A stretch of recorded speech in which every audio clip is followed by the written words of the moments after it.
એક પુત્ર પોતાના પિતાને અનાથાશ્રમમાં મૂકીને ઘરે પરત જઈ રહ્યો હતો.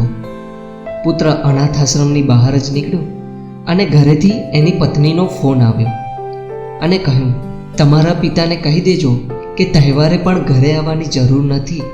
હવે ત્યાં જ રહે અને આપણને પણ શાંતિથી જીવવા દે. પુત્ર અનાથાશ્રમની અંદર ગયો અને તેને જોયું કે એને પિતા અનાથાશ્રમના મેનેજર જોડે ખુશીથી ગપ્પા મારતા મારતા વાતો કરતા હતા અને બંને એવા બેઠા હતા જેમ એકબીજાને વર્ષોથી ઓળખતા હોય. પુત્રને આ જોઈને આશ્ચર્ય લાગ્યું. તેને મેનેજરને પૂછ્યું કે તમે મારા પિતાને કેવી રીતે અને ક્યારથી ઓળખો છો? મેનેજરે સ્મિત આપીને જવાબ આપ્યો, જ્યારે તને તારા પિતા આ અનાથાશ્રમમાં દત્તક લેવા માટે આવ્યા ને ત્યારથી તેમને ઓળખું છું. આ સાંભળીને પુત્રનું માથું શરમથી નીચું નમી ગયું.